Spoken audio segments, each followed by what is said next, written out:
Okay, for Cura, you're gonna need some files, so I've just started downloading some files that I will then import into Cura. You can either import it in Cura itself, right here. Sometimes it's easier to drag and drop, so I like to just grab it, drag it, and drop it, and then it will just kind of appear there. So the first thing that I notice on this is there is this overhang here, meaning down here is going to print before over here, and you can't just print floating in the air. So you're going to need to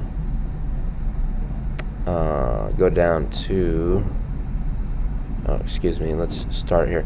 It's gonna look like this when you first open it. You're gonna click on this bar, and you have some other settings. You're gonna generate supports if you have an overhang like this. Normal, I don't mess with any of these other ones, so they just kind of work just fine the way they are. The next thing I look at is layer height. It's just fine at 0.28.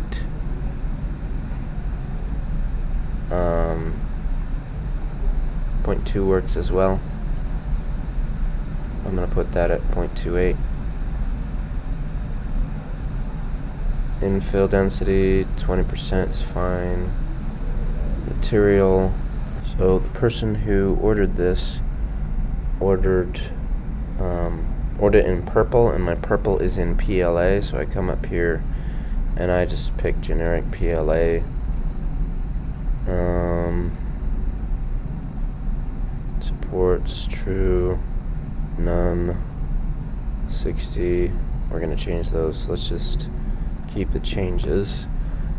The filament itself says that the ideal print temperature is 215, so we're gonna put in 215, and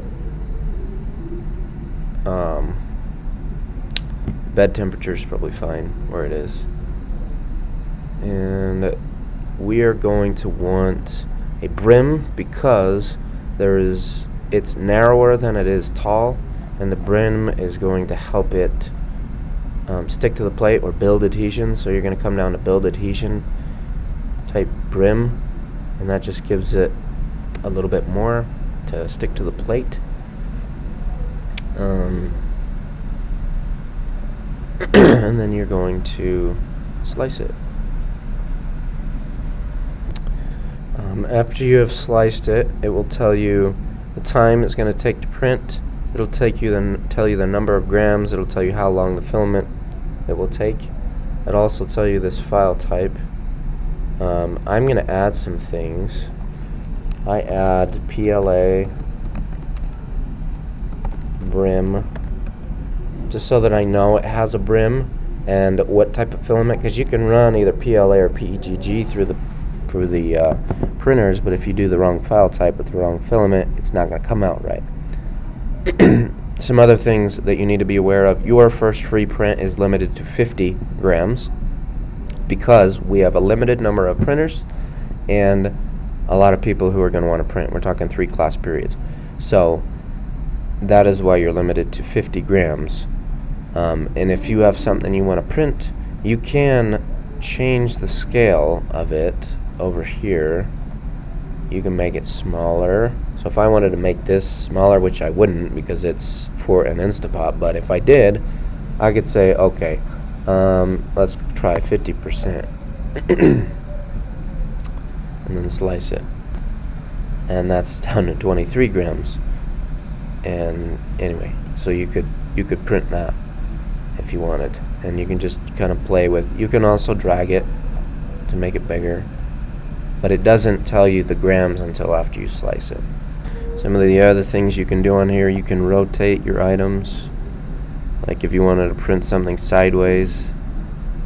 There's a lot you can do.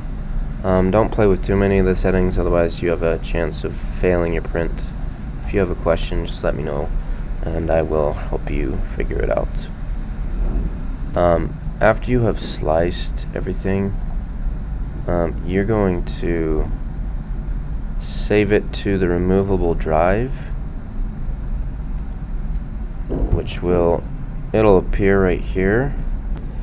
Sometimes Cura won't register that you have a removable drive, in which case you're just going to save to the disk, and then you're going to find your drive here, and then you're going to save it on there.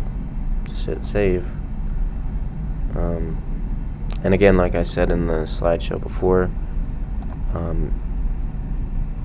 you're going to safely remove before you take that drive out.